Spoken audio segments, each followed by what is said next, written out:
Morning, સ્વાગત આપ સૌ કોઈનું ઓપનિંગ સાથે ભારતીય માર્કેટ્સ અત્યારે ફિલહાલ બહુ જલ્દી ખુલવા જઈ રહ્યા છે ત્યારે ગિફ્ટ ટુ ગ્લોબમાં આજના તમામ કાર્યક્રમોની શરૂઆત આપણે કરી રહ્યા છીએ. સૌથી પહેલા તો આજે ગિફ્ટ નિફ્ટી એકદમ શાન શરૂઆત કરી રહ્યો છે.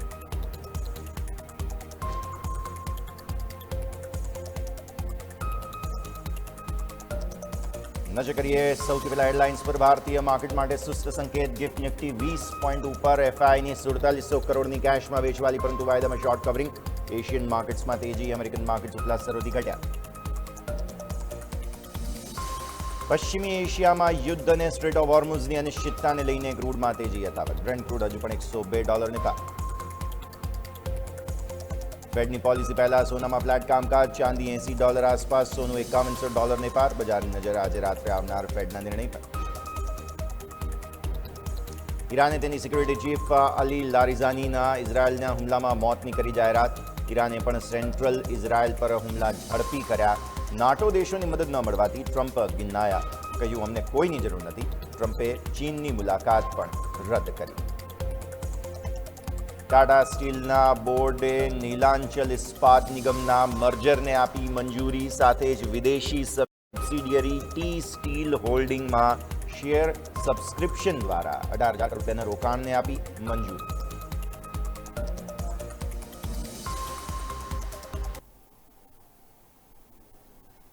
આવો મિત્રો, આ સરે શરૂઆત કરીએ ભારતીય માર્કેટ્સના આજના ટ્રેડિંગ સેશનને શરૂ કરવા જઈ રહ્યા છીએ આપણે. દિવસની શરૂઆત જે તમારી થઈ રહી છે તે એકંદરે શાંત થઈ રહી છે, કારણ કે તમે જો નજર કરો તો નિફ્ટી, પહેલાં તો ખાસ ગિફ્ટ નિફ્ટી તમે જોઈ લો, જે એકદમ શાંત છે. દિવસ જેને કહેવાય ને કે લિમિટેડ એક્શનનો જોવા મળી રહ્યો છે અહીંયાથી ખાસ. એટલે પહેલો મુદ્દો તો તમારે ખાસ એ ધ્યાન પર રાખવાનો છે. બીજો મુદ્દો એ ધ્યાન પર રાખવાનો છે કે જે બંધ કહી શકાય કે ઓવરઓલ જે ગઈકાલનો બંધ છે અમેરિકન માર્કેટ્સનો, તે પરિસ્થિતિ પર તમે નજર કરો. ડાઉ જોન્સ ગઈકાલે ફ્લેટ મામૂલી મજબૂતી સાથે બંધ થયો, તો એ ખાસ પરિસ્થિતિ ધ્યાન પર રાખો. પછી 5% આસપાસની મજબૂતી S&P 500માં જોવા મળી, તે ખાસ અહીંયાથી તમે ધ્યાન પર રાખો. અને ત્યારબાદ તમે નજર રાખો નાસ્ડેક 0.47%નું એક મજબૂતી સાથેનું જે છે તે ખાસ એક્શન બનતું જોવા મળેલું હતું, તો એ પણ ખાસ ધ્યાન રાખો. તો આ પરિસ્થિતિ છે. સૌથી પહેલાં જેપનીઝ માર્કેટ તમે જુઓ છો અત્યારે તો ફિલહાલ શરૂઆત પરિસ્થિતિ સારી બનતી જોવા મળી રહી છે. એટલે એશિયન માર્કેટ્સ તરફથી તો સંકેત તમને સારો જ છે, તે તમે ધ્યાન પર રાખજો. અત્યારે ઓવરઓલ પરિસ્થિતિ રસપ્રદ. નિકાઈ 1.5%ની તેજી શા માટે આપે છે એ સવાલ છે, સ્વાભાવિક છે, પણ યસ, એક તેજીનો સંકેત છે. અન્ય એશિયન માર્કેટ્સ તમે જુઓ 0.5% આસપાસની તેજી તમને અહીંયા. તાઇવાનમાં 1.25%ની તેજી છે. કોસ્પી તમે જુઓ તો બહુ જ સરસ તેજી છે આજે દક્ષિણ કોરિયન માર્કેટમાં. અને આ સિવાય શેંઘાઈ તમે જુઓ તો મામૂલી ઘટાડો તમને અત્યારે ફિલહાલ જોવા મળે છે. તો ઓવરઓલ એક્શન બહુ જ લિમિટેડ, શાંત શરૂઆતની કોશિશ અત્યારે ફિલહાલ કરી રહ્યા છે. ડાઉ ફ્યુચર્સ હું તમને કહું છું તો 5% આસપાસની મામૂલી મજબૂતી તમને અહીંયા ખાસ જોવા મળી રહી છે. તો આ છે ઓવરઓલ એક્શન. અત્યારે S&P ફ્યુચર્સ અને નાસ્ડેક ફ્યુચર્સમાં પણ કોઈ ખાસ એક્શન નથી. ગઈકાલનો નિફ્ટીનો ક્લોઝ તમે જોઈ રહ્યા છો દર્શક મિત્રો. ગઈકાલનો ક્લોઝ આમ જોવા જાવ તો સરસ મજબૂતી સાથેનો રહ્યો, પણ છેલ્લે ડેઝ હાઈથી નીચે આવીને બંધ થયા. આપણે તમને કહ્યું પણ હતું કે એવી જ એક્સપેક્ટેશન રાખી રહ્યા છીએ કે ડેઝ હાઈથી નીચે જ બંધ થઈએ તો એ વધારે સારું રહેશે. તો આ એક પરિસ્થિતિ પર આપણે અહીંયાથી ખાસ ધ્યાન રાખીએ. હવે આવું જરા US માર્કેટમાં ગઈકાલે શું થયું અને શા માટે આટલું બધું એક્શન જે છે તમને બનતું જોવા મળ્યું, તેના પર આપણે ફોકસ કરીશું. અમેરિકન માર્કેટ્સમાં ગઈકાલે જે છે તે ફેડની મીટિંગ વગેરે જે છે તેના કારણે થઈને એક્શન બનતું જોવા મળ્યું. અને તમે જુઓ તો જે ભાવે ખાસ આજે ભૌગોલિક રાજકીય તણાવ વચ્ચે પણ રોકાણકારોએ ધીરજ ગઈકાલે જાળવી રાખી. ક્રૂડ ઓઇલની વધઘટ વચ્ચે પણ રોકાણકારોએ ધીરજ જે છે તે રાખી હતી. અને ફેડ મીટિંગ શરૂ થવાની સાથે જ માર્કેટનો ધીમો પણ મક્કમ વધારો જે છે તમને અહીંયાથી ખાસ જોવા મળ્યો. ડાઉ જોન્સ મામૂલી વૃદ્ધિ સાથે જે છે તે બંધ થયો, જેમાં IBM જેવા શેર્સ છે કે જેમણે ઇન્ડેક્સને સકારાત્મક રાખવામાં મદદ કરી હતી. S&P 500 જે છે મામૂલી વધીને બંધ થયો. અને ઓઇલ એન્ડ ગેસ તેમજ ફિનાન્શિયલ સેક્ટરે સારો ટેકો જે છે તે તમને અહીંયાથી ખાસ આપ્યો હતો. ખાસ કરીને નાસ્ડેક 0.47%ના વધારા સાથે અહીંયાથી ખાસ 22,479 પર બંધ થયો હતો. ટેકનોલોજી શેર્સ છે બેઝિકલી કે જેમના સારા પ્રદર્શનને કારણે નાસ્ડેકમાં તેજી આવતી જોવા મળી. અને ખાસ કરીને AI સેમિકન્ડક્ટર સેક્ટરમાં મજબૂત ખરીદદારી જોવા મળી. માઇક્રોન, બેઝિકલી એનવીડિયા, આ બધામાં મજબૂત ખરીદી જોવા મળી. ઉબર જેવી કંપનીઓ છે કે જેમણે નવી પાર્ટનરશિપની અનાઉન્સમેન્ટ્સ કરી, જેના કારણે થઈને અહીંયા પણ તેજી આવી. ડેલ્ટા એરલાઇન કંપનીએ પણ આવકના અંદાજાઓ વધારતા ઓવરઓલ સેન્ટિમેન્ટમાં તમને જે સુધારો આવતો જોવા મળ્યો હતો. આ સિવાય કમોડિટી માર્કેટમાં ક્રૂડ ઓઇલની કિંમતો મુખ્ય આકર્ષણનું કેન્દ્ર રહી. ક્રૂડ પર મધ્ય પૂર્વમાં તણાવની સીધી અસર પડી રહી છે, ત્યારે સ્ટ્રેટ ઓફ હોર્મુઝમાં શિપિંગ રૂટ પરના જોખમોને કારણે ઓઇલ માર્કેટમાં અસ્થિરતા છે. અગાઉના દિવસોમાં બ્રેન્ટ ક્રૂડ $100 પ્રતિ બેરલની સપાટી વટાવી ગયું. સાઉદી અરેબિયા દ્વારા ઉત્પાદન વધારવાના અહેવાલને કારણે કિંમતોને થોડી રાહત મળી છે. ત્યારે સેશનના અંતે WTI ક્રૂડ વધીને $95 આસપાસ, બ્રેન્ટ ક્રૂડ $100 નજીક રહેતો જોવા મળ્યો. અને ક્રૂડ ઓઇલની સતત ઊંચી રહેલી કિંમતો વૈશ્વિક ફુગાવાને હજુ પણ વધારી શકે તેમ છે. જોખમ તો છે જ. અને આજે ફેડરલ રિઝર્વની બેઠક છે, એટલે કે અનાઉન્સમેન્ટ્સ છે. હવે શું વ્યાજદરો તેઓ ઘટાડે છે, વધારે છે, સ્થિર રાખે છે, તેમની કમેન્ટ્રી શું છે, આ મુદ્દો આજે ખૂબ મહત્વપૂર્ણ રહેશે. એટલે યુએસ માર્કેટનો આજનો સૌથી મોટો મુદ્દો જે છે તે આ ખાસ તમને બનતો જોવા મળી રહ્યો છે. આ તરફ યુરોપિયન માર્કેટ્સનું મંગળવારનો ક્લોઝ તમે હવે જોઈ લો. મંગળવારે યુરોપિયન શેર માર્કેટ સકારાત્મક વલણ સાથે બંધ થયા. તણાવની સ્થિતિ વચ્ચે પણ માર્કેટ જે છે તે મજબૂત બંધ થતા જોવા મળેલા હતા. રોકાણકારોની નજર જે છે તે મુખ્યત્વે ફેડ અને ECBની આગામી પોલિસી મીટિંગ્સ પર જોવા મળી છે અને માર્કેટમાં રોકાણકારોએ ધીરજ જાળવી રાખી. સ્ટોક 600.7% વધીને 599ના લેવલ પર બંધ થયો. આ સિવાય FTSE 100માં 0.88%નો સારો ઉછાળો જોવા મળ્યો. 10,403ના લેવલનું ક્લોઝિંગ થયું. DAX 40 જે છે તે 0.7%ના વધારા સાથે 23,730 પર બંધ થયો. CAC 40માં 0.5%ના વધારા સાથે 7,974નો લેવલ ખાસ વધતો જોવા મળ્યો. યુરોપિયન શેર માર્કેટમાં એનર્જી, યુટિલિટી, ફિનાન્શિયલ સેક્ટરે સારો ટેકો આપ્યો હતો અને કોમર્સ બેંકમાં મોટો હિસ્સો ખરીદવાની ઓફરના સમાચારોને કારણે બેન્કિંગ સ્ટોક્સમાં તમને તેજીનું એક્શન બનતું જોવા મળ્યું. ક્રૂડ ઓઇલના ઊંચા ભાવોને કારણે શેલ અને BP જેવી કંપનીઓના શેરમાં પણ તમને વધારો જોવા મળ્યો અને લક્ઝરી બ્રાન્ડ્સ તેમજ ડિફેન્સ કંપનીઓના શેરમાં હવે ફાઇનલી પ્રોફિટ બુકિંગ આવ્યું. અત્યાર સુધી તો ફૂલ તેજી તમને લક્ઝરી બ્રાન્ડ્સ વગેરેમાં જોવા મળી રહી હતી, તો આ સ્થિતિને ખાસ તમે ધ્યાન પર રાખો. સ્ટ્રેટ ઓફ હોર્મુઝમાં ચાલી રહેલી અસ્થિરતાને કારણે સપ્લાય ચેનની ચિંતા વધતી જોવા મળી. બ્રેન્ટ ક્રૂડ ફરીથી $103 પ્રતિ બેરલને ઉપર ટ્રેડ થવા લાગ્યું. ઓઇલની આ ઊંચી કિંમતો લાંબા ગાળે યુરોપમાં ફુગાવો વધારી શકે છે અને આર્થિક રિકવરી માટે જોખમી બની શકે છે.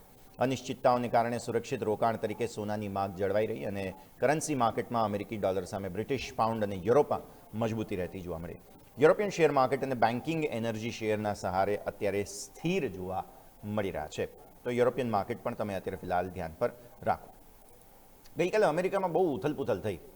માર્કેટના હિસાબે તો અલગ જ પરિસ્થિતિ છે, પણ રાજકીય અને ટ્રમ્પ સાહેબના નિર્ણયો પર સવાલો ઉઠાવવાના શરૂ થઈ ગયા છે. યુએસના ટોચના સુરક્ષા અધિકારી, વિચાર કરો, સુરક્ષા અધિકારી જ્યારે અમેરિકા યુદ્ધ પર છે એવા સમયે સુરક્ષા અધિકારીએ રાજીનામું આપ્યું અને નિવેદન આપ્યું કે ઈરાનથી કોઈ તાત્કાલિક ખતરો નહોતો. મતલબ સાફ છે તેમનો કહેવાનો કે ઈરાન પર અત્યારે યુદ્ધ કરવાનો કે હુમલો કરવાની જરૂર ન હતી. ડોનાલ્ડ ટ્રમ્પ પ્રશાસને મોટો આંતરિક ઝટકો ગઈકાલે સહન કર્યો. નેશનલ કાઉન્ટર ટેરરિઝમ સેન્ટરના વડા, એટલે જેવું તેવું પદ નથી, કોઈ સૈનિકે રાજીનામું નથી આપ્યું. નેશનલ કાઉન્ટર ટેરરિઝમના વડાએ પોતાના પદ પરથી રાજીનામું આપ્યું અને એમણે કહ્યું, જો કેન્ટ એમનું નામ છે, એમણે પોતાના પદ પરથી રાજીનામું આપ્યું અને કહ્યું કે ઈરાનથી કોઈ તાત્કાલિક ખતરો નહોતો. એમણે કહ્યું કે ઈરાન સાથેના યુદ્ધના વિરોધમાં તેઓ પદ છોડી રહ્યા છે અને આ સંઘર્ષ હવે તેના 3જા સપ્તાહમાં પ્રવેશી ચૂક્યો છે. ત્યારે કેન્ટનું આ પગલું ખૂબ જ સૂચક માનવામાં આવે છે. એટલે ટ્રમ્પના પોતાના સાથીદારો હવે ટ્રમ્પથી વિરોધ કરી રહ્યા છે અને તેઓ પદ છોડીને જઈ રહ્યા છે. નોકરી પણ નથી કરવી, સન્માનની વાત થાય અને એટલા માટે તેઓ અહીંયાથી ખાસ પરિસ્થિતિ પર આવ્યા છે. અમેરિકાને ઈરાન તરફથી કોઈ તાત્કાલિક ખતરો નહોતો તેવું તેમણે સ્પષ્ટપણે રાજીનામું આપતા વખતે જણાવ્યું અને કહ્યું કે આ લશ્કરી કાર્યવાહી તરફ આગળ વધવાનો નિર્ણય ખતરો ન હતો તેમ છતાં પણ લેવામાં આવ્યો છે. અમેરિકન પ્રશાસનની અંદર ઈરાન યુદ્ધની નીતિઓને લઈને મતભેદ છે, ત્યારે આ રાજીનામાથી મતભેદો હવે સપાટી પર આવી ચૂક્યા છે અને ઈરાન સામેની લશ્કરી કાર્યવાહી પર સરકારમાં 2 ભાગ પડી ચૂક્યા છે. આ તરફ અમેરિકાને મોટો ફટકો ગઈકાલે બીજી રીતે પણ પડ્યો. US એરક્રાફ્ટ કેરિયર ફોર્ડ, જે અત્યારે ફિલહાલ સ્ટ્રેટ ઓફ હોર્મુઝ ખાતે છે અને યુદ્ધની અંદર ઇન્વોલ્વડ હતું, ત્યાં આગ લાગી ગઈ. કામચલાઉ ધોરણે તેને બંદર પર પરત ફેરવવું પડ્યું. આવી સ્થિતિમાં આ જહાજ પર લાગેલી આગને કાબૂમાં લેવામાં આવી ચૂકી છે, પણ થોડું સમારકામની જરૂર પડશે. આવી સ્થિતિમાં તેને ફરી એકવાર બંદર પર લાવવામાં આવ્યું અને નુકસાનની આકારણી અને જરૂરી સમારકામ માટે તેને પોર્ટ પર લાવવામાં આવી રહ્યું છે. હવે અમેરિકાના સૌથી મોટા અને શક્તિશાળી યુદ્ધ જહાજને ફરજ પરથી જો હટાવી દેવામાં આવે તો યુદ્ધમાં તમારી જે પોઝિશન છે તે સ્વાભાવિક નબળી પડી જાય અને અમેરિકાના લશ્કરી ઓપરેશનને મોટો ફટકો પડતો જોવા મળ્યો. ઈરાન સામેની અમેરિકાની આ દરિયાઈ તાકાત અને આક્રમકતામાં કામચલાઉ ઘટાડો થઈ ગયો છે અને સ્ટ્રેટ ઓફ હોર્મુઝ તથા ગલ્ફ વિસ્તારમાં યુએસની જે તાકાત છે તે તાકાત બેઝિકલી ઘટી ગઈ છે. ગલ્ફ વિસ્તારમાં અમેરિકન સુરક્ષા કવચ પણ નબળું પડવાની ભીતિ અત્યારે ફિલહાલ છે ફોર્ડની ગેરહાજરીને કારણે. તો આ એક ચિંતાજનક સમાચાર અમેરિકા માટે સામે આવ્યા. આ તરફ ઈરાનને પણ ગઈકાલે મોટું નુકસાન થયું. મધ્ય પૂર્વમાં ચાલી રહેલા ભીષણ યુદ્ધમાં સુપ્રીમ નેશનલ સિક્યુરિટી કાઉન્સિલના ચીફ, જેમનું ગઈકાલે મૃત્યુ થયાના સમાચાર પર ઈરાને પુષ્ટિ કરી. અલી લારીઝાની, આ બહુ મોટું નામ હતા ઈરાનમાં, તેઓ હવે નથી. ઇઝરાયેલના સંરક્ષણ મંત્રી ઇઝરાયેલ કાઝે દ્વારા આ હુમલાની પુષ્ટિ કરવામાં આવી અને ઈરાને પણ સામે જવાબમાં કહ્યું કે હા, એમનું મૃત્યુ થઈ ચૂક્યું છે.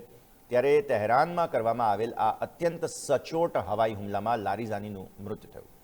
લારીઝાનીની સાથે તેમના પુત્ર અને બોડીગાર્ડ્સ પણ હતા, જેઓ પણ માર્યા ગયા છે. તહેરાનમાં રાતોરાત હુમલો કરીને લારીઝાનીને નિશાન બનાવવામાં આવ્યો છે. એવું કહેવામાં આવે છે કે લારીઝાની છેલ્લા જે ખોમનોઈ સરકારના કહી શકાય નહીં એવા મંત્રીમાંથી એક હતા કે જેઓ હજુ પણ નિર્ણયો લઈ રહ્યા હતા અને આખરે હવે તેમને પણ રાતોરાત હુમલો કરીને નિશાન બનાવવામાં આવ્યા. અલી લારીઝાની ઈરાનના ભૂતપૂર્વ સર્વોચ્ચ નેતા અલી ખોમનોઈના અત્યંત નજીકના અને વિશ્વાસુ વ્યક્તિઓમાંથી એક હતા.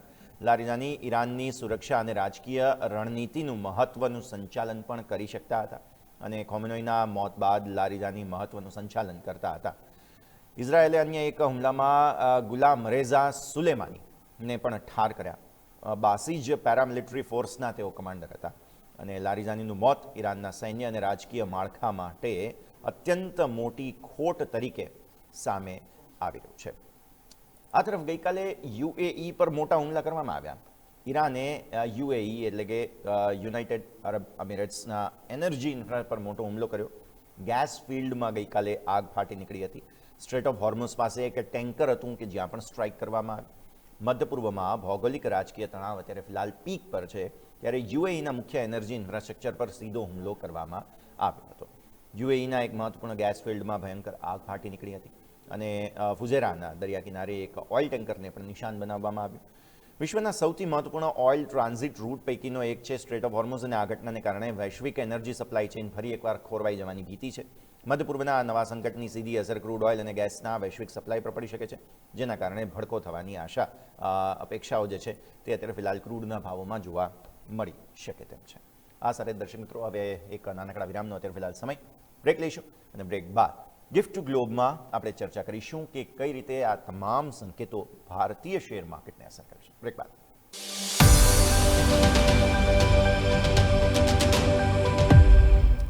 બ્રેક બાદ આપનું સ્વાગત છે દર્શક મિત્રો. અત્યારે ફિલહાલ ગિફ્ટ નિફ્ટીનો સંકેત ફરી એકવાર આપણે જો નિહાળી લઈએ તો ગિફ્ટ નિફ્ટી તો હવે લાલ નિશાનમાં પણ આપણે આપવાની કોશિશ કરેલી હતી એક સમય, પણ 40 પોઈન્ટ્સ આસપાસની તેજી અત્યારે ફિલહાલ યથાવત છે. એટલે ગિફ્ટ નિફ્ટી થોડી મજબૂતીનો સંકેત આપે છે. કોઈ પ્રોબ્લેમ અત્યારે તો ફિલહાલ બહુ જોવા મળી રહ્યો નથી, પણ હા, ઉપલા સ્તરોથી નફા વસૂલી જરૂર જોવા મળી છે, જે આપણે ધ્યાન પર રાખીશું. ગઈકાલે જે હુમલાઓ થયા હતા અમેરિકા, ઇઝરાયલ, ઈરાન ત્રણેય વચ્ચે જે એકબીજા પર હુમલા ચાલે છે, તેમાં બગદાદ એટલે કે ઈરાક ખાતે એક હુમલો કરવામાં આવ્યો. બગદાદમાં અમેરિકન દૂતાવાસ પર ડ્રોન હુમલો જે છે તે કરવામાં આવ્યો. યુએસ સૈન્યનો ઈરાનની મિસાઇલ સાઇટ પર આકરો પલટવાર પણ જોવા મળ્યો. એટલે કે ઈરાકમાં પણ હુમલાઓ જે છે તે ઈરાન દ્વારા કરવામાં આવી રહ્યા છે, પણ અમેરિકન દૂતાવાસ પર. હવે આ જે અમેરિકન દૂતાવાસ છે તે ખૂબ સેફ ગણવામાં આવતું હતું, તેના પર હુમલો ગઈકાલે જે છે તે થયો છે. યુએસ સૈન્યએ સ્ટ્રેટ ઓફ હોર્મુઝ પાસે પલટવાર કર્યો અને મધ્ય પૂર્વમાં ચાલી રહેલ સંઘર્ષ વધુ ખતરનાક અને વ્યાપક બની ગયો છે. બગદાદમાં આવેલ અત્યંત સુરક્ષિત અમેરિકન દૂતાવાસ પર ડ્રોન દ્વારા હુમલો થયો ગઈકાલે. અમેરિકન લશ્કરે તાત્કાલિક અને અત્યંત આક્રમક જવાબી કાર્યવાહી કરી અને ઈરાનની મહત્વપૂર્ણ મિસાઇલ લોન્ચ સાઇટ્સને નિશાન બનાવીને વિનાશક હવાઈ હુમલા કરવામાં આવ્યા. ઈરાનના મિસાઇલ સાઇટ્સને કારણે થઈને આંતરરાષ્ટ્રીય જળમાર્ગો, વેપારી જહાજો આમને ખતરો થઈ ગયો અને અમેરિકન સંપત્તિઓ પર સીધું જોખમ જે છે તે હજુ પણ, જે મિડલ ઇસ્ટમાં જેટલી પણ જગ્યાએ અમેરિકન સંપત્તિ છે, ચાહે તે મિલિટરી બેઝ હોય, દૂતાવાસ હોય કે અન્ય કોઈ પણ સંપત્તિ હોય, તેને ખતરો ઊભો થઈ રહ્યો છે. ગલ્ફ વિસ્તારમાં તણાવ અત્યંત ભયજનક સ્તરે છે અને લશ્કરી ગતિવિધિઓની સીધી અસર વૈશ્વિક ઓઇલ માર્કેટ પર અત્યારે ફિલહાલ પડી રહી છે, તેને તમે ધ્યાન રાખો. આ તરફ ટ્રમ્પ હવે નેટો સંગઠન જે છે, એ જ નેટો સંગઠન કે જેને ગ્રીનલેન્ડ માટે ભલા બુરા એમ કહેવામાં આવે છે કે ખરી ખોટી સંભળાવી છે, એ જ નેટો સંગઠન પર હવે ટ્રમ્પ પ્રહાર કરી રહ્યા છે. પહેલાં તો ઈરાન સામે મદદ કરવાનો ઇનકાર જે નેટો સંગઠને કર્યો. પહેલાં ટ્રમ્પ સાહેબે એમ કહ્યું કે અન્ય દેશોએ પણ અહીંયા સ્ટ્રેટ ઓફ હોર્મુઝમાં પોતાના યુદ્ધ જહાજો મોકલવા જોઈએ. નેટો સંગઠન અને અન્ય દેશો બધાએ ના પાડી કે અમે અમારા યુદ્ધ જહાજો નહીં મોકલીએ. હવે ટ્રમ્પ સાહેબ જે છે તે એમ કહે છે કે બહુ ખોટી અને મૂર્ખામી ભરી ભૂલ છે પોતાના યુદ્ધ જહાજો ન મોકલવા. ટ્રમ્પે ખુલ્લી નારાજગી વ્યક્ત કરી નાટો સંગઠન પર અને તેમણે કહ્યું કે મધ્ય પૂર્વમાં ચાલી રહેલા સંઘર્ષ ત્રીજા સપ્તાહમાં જ્યારે છે ત્યારે આ યુદ્ધથી સુરક્ષિત અંતર જાળવવાનો સ્પષ્ટ નિર્ણય જે નાટો દેશોએ લીધો છે તે મૂર્ખામી ભરી ભૂલ છે. ફુલિશ શબ્દનો પ્રયોગ તેમણે કર્યો હતો. ટ્રમ્પના નિવેદને અમેરિકા અને સાથી દેશો વચ્ચે વધી રહેલા મતભેદને ખુલ્લા પાડ્યા છે અને નાટોના પીછેહટ કરવાને કારણે અમેરિકા હાલમાં મોટા ભાગે એકલા હાથે લડી રહ્યું છે. આમ તો ઇઝરાયલ છે જ બીજી તરફથી, પણ તેમ છતાંય ત્યારે યુએસ મર્યાદિત આંતરરાષ્ટ્રીય સમર્થન સાથે ઈરાન સામે લશ્કરી ઓપરેશન ચલાવી રહ્યું છે અને આ પરિસ્થિતિ વૈશ્વિક કૂટનીતિ અને પશ્ચિમી દેશોની એકતા માટે ચિંતાજનક છે. એક બાજુ ગ્રીનલેન્ડને લઈને બહુ વખત નાટો દેશોની સાથે તેમણે જે છે તે બાત ભીડી હતી ટ્રમ્પ સાહેબે. હવે નાટોના નિર્ણયને કારણે પશ્ચિમી દેશોની એકતા પર અત્યારે સવાલો ઊભા થઈ રહ્યા છે. આ તરફ ઇઝરાયેલે પણ ખુલ્લી ધમકી આપી દીધી ગઈકાલે. નવા સર્વોચ્ચ નેતા જે અલી ખોમનોઈના પુત્ર છે મોજતબા, તેમને શોધીને ખતમ કરી દઈશું એવી ખુલ્લી ધમકી ઇઝરાયેલે ગઈકાલે આપી. તેમણે કહ્યું કે ખોમનોઈ સુરક્ષિત નથી, એટલે કે નવા નેતા જે મોજતબા ખોમનોઈ છે તે. ઇઝરાયેલે સીધી રીતે ઈરાનના નવા નેતૃત્વને નિશાન બનાવવાની ઘોષણા કરી છે અને ઈરાનના નવા સર્વોચ્ચ નેતાને શોધીને ખતમ કરી દઈશું તેવી કસમ ખાતા ઇઝરાયેલે સ્પષ્ટ ચેતવણી આપી છે. નવા નેતા પણ ઇઝરાયેલની પહોંચથી બચી નહીં શકે અને નવા સર્વોચ્ચ નેતા ખોમનોઈ પણ સુરક્ષિત નથી તેવું તેમણે કહ્યું છે. ઇઝરાયેલે અગાઉ ઈરાનના ટોચના નેતાઓ, કમાન્ડરો અને પાવર બ્રોકર્સના ખાત્મા કરી દીધા છે. ત્યારે ઇઝરાયેલે ઈરાનના સર્વોચ્ચ સત્તાધીશોને નિશાન બનાવવા માટે પૂરી રીતે મક્કમતા બતાવી છે. હવે ઇઝરાયેલની આ ખુલ્લી અને સીધી ધમકી બાદ બંને દેશો વચ્ચેનો તણાવ વધુ ભયજનક સ્તરે પહોંચી ગયો છે અને આ નિવેદન બાદ ઈરાન પણ પોતાના સર્વોચ્ચ નેતાની સુરક્ષા માટે આકરા પગલાં લઈ શકે છે. આગામી દિવસોમાં યુદ્ધની સ્થિતિ વધુ વણસી શકે છે. ત્યારે ઈરાન અને ઇઝરાયેલ વચ્ચે આરપારની લડાઈની ભીતિ અત્યારે ફિલહાલ સેવાઈ રહી છે. ઇઝરાયેલ ઈરાનના ટોચના સત્તાધીશોને જડ મૂળથી ખતમ જ કરી દેવા માંગતું હોય તેવા પ્રકારની પરિસ્થિતિ અત્યારે ફિલહાલ સર્જાઈ છે. તો તે તમે ખાસ ધ્યાન પર રાખો. આજે જાપાનના બહુ મહત્વપૂર્ણ આંકડાઓ દર્શક મિત્રો સામે આવ્યા જે તમારે જરૂરથી જાણવા જોઈએ. જાપાનની નિકાસ 4.2% વધતી જોવા મળી. અનુમાન કરતાં પણ સારું એક્સપોર્ટનું પ્રદર્શન જાપાનમાં થયું. ચીન અને અમેરિકાના શિપમેન્ટ સામે ઘટી ગયા. મતલબ જાપાનથી ચીન અને અમેરિકા જતા શિપમેન્ટ ઘટી ગયા, પણ તેમ છતાંય જાપાનની નિકાસ વધી. ફેબ્રુઆરી મહિનામાં જાપાનની નિકાસ 4.2% નોંધપાત્ર રીતે વધતી જોવા મળી, જેમાં આ સકારાત્મક આંકડાઓએ અર્થશાસ્ત્રીઓ અને માર્કેટના અનુમાનોને પાછળ છોડી દીધા. આ મજબૂત એકંદર વૃદ્ધિ એક ચિંતાજનક બાબત પણ બતાવે છે કે જાપાનની બે સૌથી મોટી વેપારી ભાગીદારો ચીન અને યુએસ તરફની નિકાસમાં મોટો ઘટાડો થયો છે. નિષ્ણાંતો માને છે કે આ પરિસ્થિતિ પાછળ અનેક વૈશ્વિક સ્થાનિક પરિબળો પણ જવાબદાર છે. ટ્રમ્પ પ્રશાસનની આયાત અને ટ્રેડ પોલિસીઓ અંગેની જે અનિશ્ચિતતા છે તેની અસર આવી રહી છે. ચીનની ધીમી પડી રહેલી જે અર્થવ્યવસ્થા છે તેની સીધી અસર પણ જાપાનના શિપમેન્ટ પર પડી છે. એટલે જાપાનથી ચીન જતો માલ પણ ઓછો થયો અને જાપાનથી અમેરિકા જતો માલ પણ ઘણા પરિબળોને કારણે ઓછો થઈ રહ્યો છે. ત્યારે તકાઈચી જેવા અગ્રણી નેતાઓના પ્રભાવને કારણે પણ વૈશ્વિક માર્કેટ અને રોકાણકારો પર તેની અસર જોવા મળી રહી છે અને વૈશ્વિક માર્કેટમાં ટ્રેડ રૂટ્સ અને માગમાં ઝડપી ફેરફાર થઈ રહ્યા છે. કેમ કે ટ્રમ્પ સાહેબ ગમે ત્યારે ગમે તેના પર ટેરિફો લગાવી દે છે. આવી સ્થિતિમાં ટ્રમ્પની નીતિઓ અને ચીનની ધીમી અર્થવ્યવસ્થાએ એશિયન માર્કેટ પર અસર જરૂરથી કરી છે. આ તરફ આપણે જાણીએ છીએ કે બહુ મોટા આઈપીઓની તૈયારીઓ ચાલી રહી છે. ત્યારે એક મોટા સમાચાર દર્શક મિત્રો સામે આવ્યા. રિલાયન્સ જીઓના મેગા આઈપીઓની તૈયારીઓ અત્યારે ફિલહાલ તેજ થઈ ચૂકી છે. માર્ચમાં જ પ્રોસ્પેક્ટસ તેઓ ફાઇલ કરી દેશે તેવા મોટા સમાચાર અત્યારે સામે આવ્યા છે. જીઓના આઈપીઓની રોકાણકારો આતુરતાથી રાહ જોઈ રહ્યા છે અને કંપની માર્ચ મહિનામાં જ સેબી સમક્ષ આઈપીઓ પ્રોસ્પેક્ટસ ફાઇલ કરી દે તેવી તૈયારીઓ ચાલી રહી છે. આ આઈપીઓ ભારતીય શેર માર્કેટના ઇતિહાસમાં સૌથી મોટા આઈપીઓમાંથી એક બનવા જઈ રહ્યો છે અને આ લિસ્ટિંગથી જીઓને તેની 5G સેવાઓના વિસ્તરણમાં મદદ મળવા જઈ રહી છે. નવી ટેકનોલોજી અને ડિજિટલ ઇન્ફ્રાસ્ટ્રક્ચરને વધુ મજબૂત કરવા જંગી મૂડી ખર્ચ કરવાની યોજના અત્યારે ફિલહાલ છે. ત્યારે રોકાણકારો અને માર્કેટ નિષ્ણાંતો આ મેગા લિસ્ટિંગ પર ચાંપતી નજર રાખી રહ્યા છે અને આઈપીઓ આવનાર સમયમાં ભારતીય શેર માર્કેટ અને ટેલિકોમ સેક્ટર બંને માટે ગેમ ચેન્જર બની શકે તેમ છે. જે માર્કેટ નિષ્ણાંતો છે તે જીઓના આગામી ઔપચારિક પગલાંની જ રાહ હવે ફિલહાલ જોઈ રહ્યા હોય તેવા સંકેતો પણ સામે આવી રહ્યા છે. આ તરફ દર્શક મિત્રો, ટેસ્લા દ્વારા ગઈકાલે એક બહુ મોટી ડીલ કરવામાં આવી છે. ટેસ્લા મિશિગનમાં જે જનરલ મોટર્સ એટલે કે જીએમનો જે બંધ પડેલો પ્લાન્ટ છે ત્યાંથી બેટરી ખરીદવાના છે. તમને ખ્યાલ હશે કે અમેરિકામાં ઓટો સેક્ટરમાં પહેલાં તો ઇલેક્ટ્રિક વ્હીકલ તરફ બહુ મોટી દોડ લગાવાઈ, ત્યારબાદ અચાનક રિયલાઇઝ થયું એટલે એમણે ખર્ચો પાછો લીધો. ફોર્ડે પણ એવું કર્યું હતું. ત્યારે આ જનરલ મોટર્સનો જે પ્લાન્ટ બંધ પડ્યો હતો ત્યાંથી બેટરી ટેસ્લા ખરીદી લેશે. $4.3 billion LG energy battery tesla ખરીદવાનું છે. અને આ ડીલ ટેસ્લા માટે વ્યૂહાત્મક રીતે અત્યંત મહત્વની છે. સપ્લાય ચેનને વધુ મજબૂત કરવા માટેનો આ કરાર છે. અને કંપનીએ બેટરીની જે સતત વધી રહેલી માગને પહોંચી વળવા માટે આ ખર્ચ કર્યો છે.